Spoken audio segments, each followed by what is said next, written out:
Ishvara is the natural laws, the forces, natural forces, which are working perfectly for the survival of this world. Therefore, Lord says that I have to work. And now, this is very good. We must be a role model. We must be a leader, an ideal leader for everything. No one is now can avoid doing any exception. For the work concerned, no one is exceptions. Whether it's a realized soul or ignorant persons. That is there. And Lord says that how the ignorant is functioning and how the wise ones functioning, both these, what is the difference, both these activities is now being explained. Next verse. Shakta karmanya vidvamsah Sakta karmanya vidvamsah yada kurvanti bharata yata kurvanti bharata kuryat vidvamsata shaktah kuryat vidvamsata saktah chikishu loka sangraham chikishu loka sangraham. This is now giving advice to the people who are leading the society, who are just showing the path to the masses. That is it. Sakta karmani avidvansa yatha kurvanti bharata. Thus, Lord Krishna addressing Arjuna, O Bharata. And Bharat means our country. And Bharat, Bha means knowledge. Rat means reveling. The country whose people reveling in the self-knowledge, and that country is called Bharat. And the people who staying in that country, they are also called Bharata. Oh, Arjuna, you belongs to such that great country where the people always reveling in the spiritual enlightenment. And where the people, ignorant person, as an ignorant person, see, day and night they involve themselves in the activity, but with the attitude of attachment. Attachment to their family, attachment to their image, prestige, attachment to their enjoyment, and because of that, they do day and night work. They don't have any just relaxations in it. Day and night now. This. So as ignorant is doing that work with the attitude of attachment, in the same way, kuryat vidvans tatha saktah. In the same way, the wise people also should engage themselves in the all time in activity with the attitude of detachment. But the fact is that mind cannot remain detached any time. Without attachment, mind cannot function. Can you function without desire? Nobody can. Mind means some attachment. What is the mind? Mind means that consciousness plus the objects. If the consciousness attached to any outer object, then it becomes the mind. And when you remove the object minus mind from the mind, then it is a pure consciousness. So, attachment always will be there. But what type of attachment is problematic is now not allowing us to reach to the higher purpose or the supreme purpose, that is selfish attachment. That's there. And that limited egocentric desire, this only for me and for my family. This type of attitudes only just spoils and makes dirty our mind, and that mind is called impure mind. Otherwise, the great people also having the desire, but for whom? for entire world, the welfare of entire world. They also got the desire, because the action is not spoiling anything, not making anything dirty or pure or impure. But the attitude, the desire behind the action will make us, our mind, pure or impure. So, what is that? That you have to change. It is like that. If we wash some clothes in a small bucket of water, the cloth will be cleaned, but the water becomes dirty. The same thing you do in the big oceanic type of the pond, and you clean these are clothes. Your cloth can be cleaned and water cannot become dirty, because it is the vast gallons of water. Similarly, in the same way, if you have desire for welfare of everyone and working for that, your mind will not get spoiled and not get dirty. That the great people know, they have the big desire. We should have CIRS, we should have Chinmaya Vibhuti. Without the having desire, how can these things will come up? But still they remain pure-hearted, because the desire is not for their personal gain or happiness. Rather, having and taking pain and physical pain, they fulfill the desire for the welfare of the people. So, that is very important. Chikirshu loka sangraham. O Arjuna, listen. You may not need anything, but for the welfare of your mankind, you have to engage yourself day and night in activities as the ignorant engage himself for his own personal gain and happiness.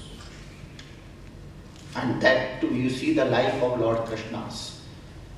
He is totally busy for the welfare of others.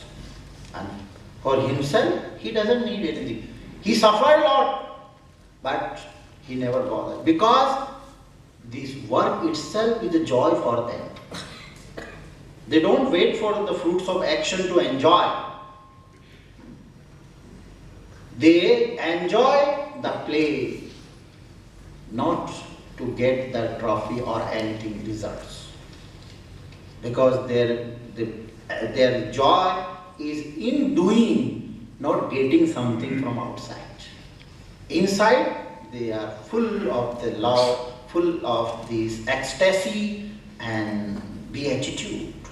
So this is said, Arjuna, these wise also must engage in action, but for the welfare of society. Now, next. But they should be very careful.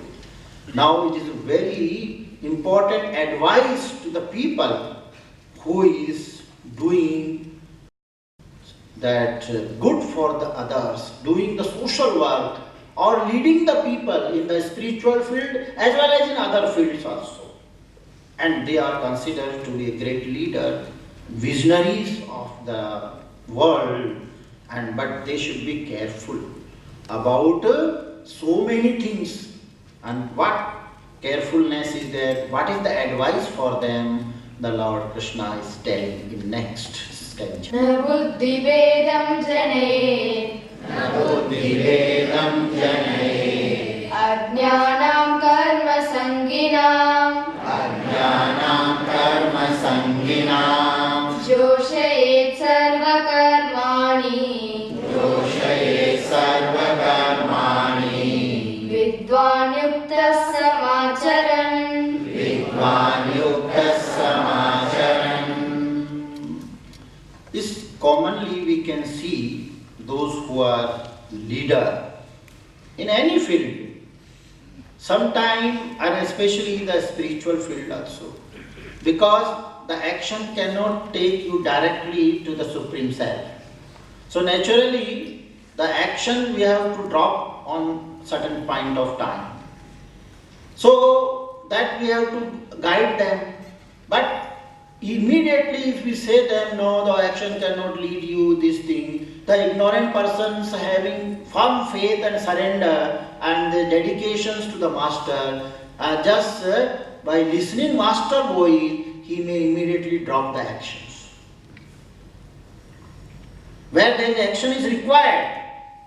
But this master told that now the action cannot take you to the Supreme Self because action is the disturbance in your happiness. Actually, the desire is not natural to us.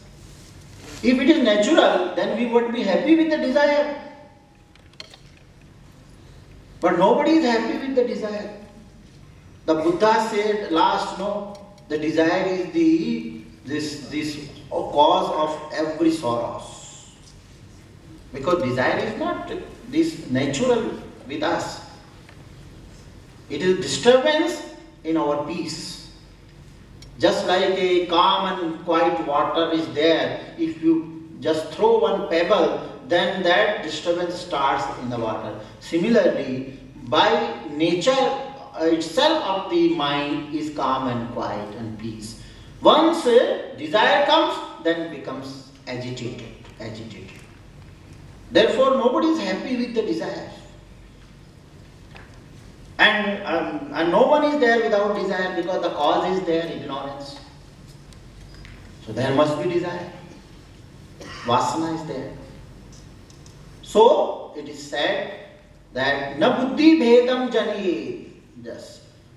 The wise should not unsettle the understanding of the ignorant person, those who are doing their duty, action, whatever it may be. Should not tell them to give up everything and come and do meditations. It's not. Whereas he should just inspire them, whatever field they are doing, Joshen Sarva Karmani. He should just walk with them for some distance and then make them understand, oh Baba, you are going in the wrong directions. Not immediately. Just walk with them and then we have to tell them it is wrong direction. And slowly they should turn their life in the right directions. Vidwan yukta samachara. Meaning is that they should show with their actions and then inspire these ignorant person towards the path of knowledge. That is important principle. It is like that. Our grandchild is there, and grandfather normally just teach them how to walk. He cannot say immediately, see there I am walking, no standing, and you also stand and walk. If he starts walking, then he may fall and permanently he can become a disabled. So what is the way to teach the walking for the small, this 6, 7, 8 months child?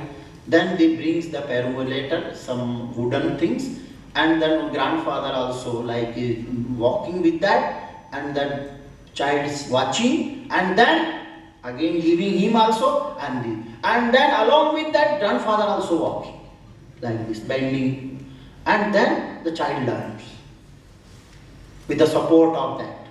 And that is the way. He must learn walking, but how? Like this. So that all wise people, those who are leading the society in any field, they must walk just with the ignorant people and then slowly turn their life towards the right directions. If they are going in the wrong direction with 100 speed, and immediately you say, oh, you are going wrong. Where you want to go? Delhi, but you are going towards the Kanyakumari.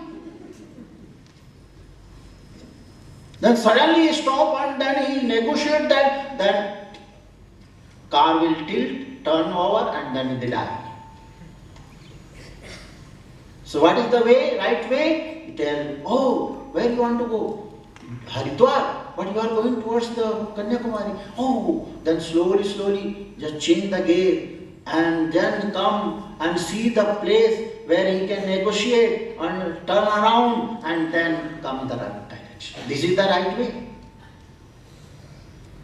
Live in the same way. Joshe sarva karma vidwan yukta samachara.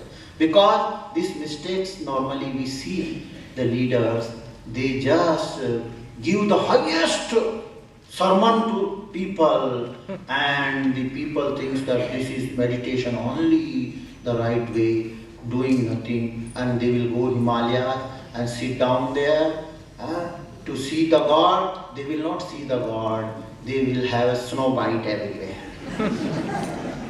and come back. And then with all these things there, gangrene will happen and the half cut the legs. This is the God realization. If there is no right direction, then. So this type of message, sermons should not be given by the wise people, the advice to them. That is very important